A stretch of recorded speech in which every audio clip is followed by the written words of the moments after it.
Guys, I'm doing today very special recipe from Gail's book. She passed away last year and she was a lovely nurse, but she have a hobby in the side doing cake baking.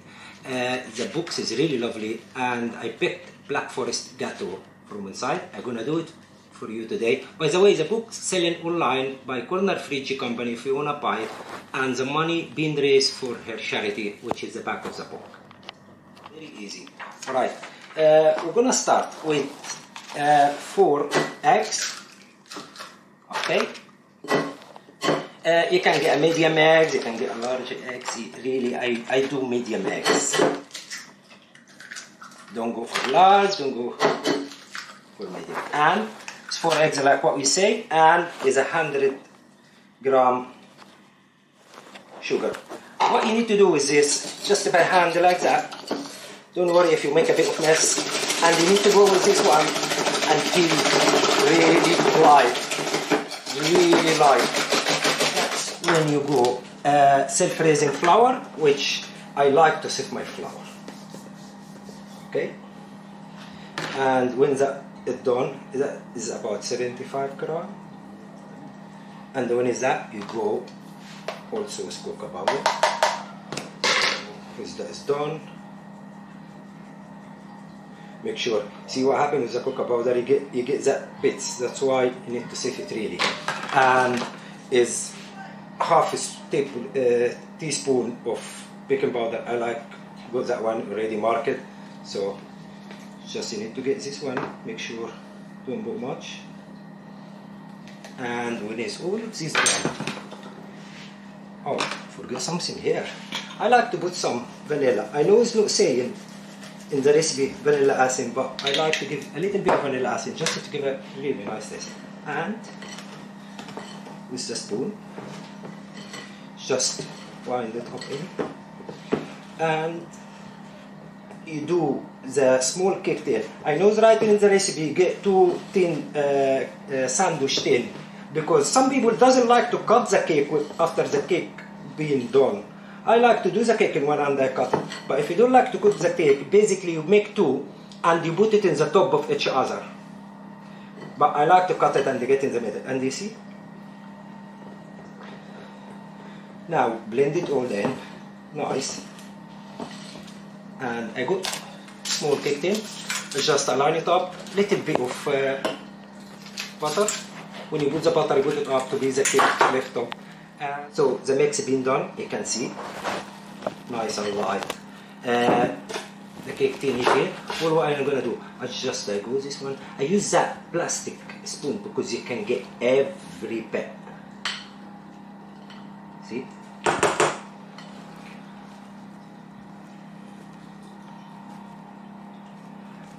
And when that is done, make sure you get everything, you know. When that is done, I got my, I call it jacket. I like to put that in my cake tin.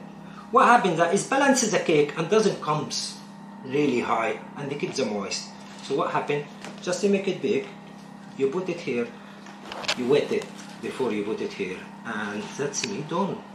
Let's keep the cake nice moist.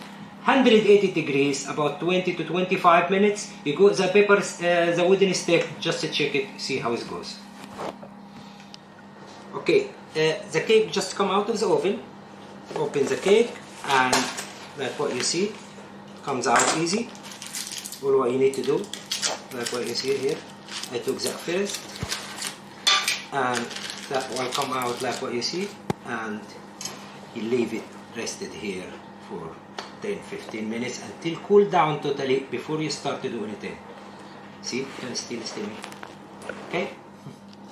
While the cake is resting, I'm doing the cream for garnish the cake, which 2 tablespoons of sugar, and it goes a pint of double cream, because you remember you need to for inside, for outside, for finishing of the cake, and hand.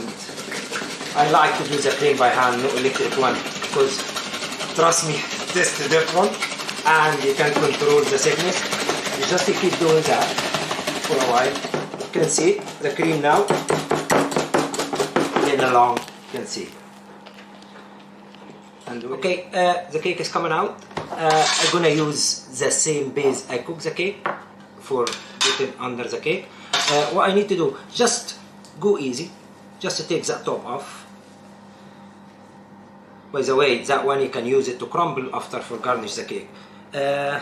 Normally you cut this one in two, but I try to cut in three because I like to have like loads of layer. So you start from one side and you move the cake from the other side like that, and you keep doing that, and you keep the same measurement, and you'll find out the cake is coming out. Challenge here, go for another one to the same story. Go again. Doesn't matter if you cut it really from inside, because you're gonna stuff it anyway. It's your cake, so do whatever you like with it, you know. So I end up with 3 layers. So I'm gonna use this one. So the cake is ready here. I'm gonna take a little bit of cream, I put it under it, just it doesn't move when I'm messing about. And I put this one in the middle like that. I go with lovely small piping bag. What I'm gonna do, I'm gonna just add it here. Little bit of cream. So that's a fun part now. Okay, what I need to do here, before this one, just all what you need to do, really, is just moist it a bit. You don't have to do that, by the way. But I like to do this one to be the cake really nice and moist inside. And in the same time, keep it nice, clean. Okay, we'll go from outside like that. And we'll do one in the middle here, big like that. Don't be shy with the cream.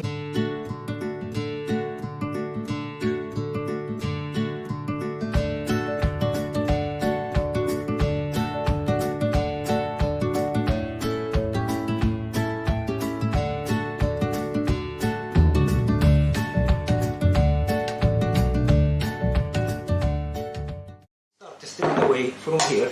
All what you need to do, just to fill it. Really, just to fill it. Okay?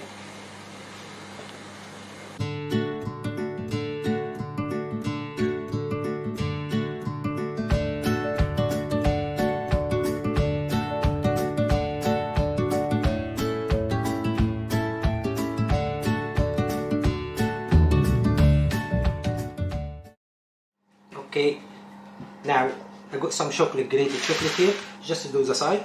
So basically like that, like that, like that.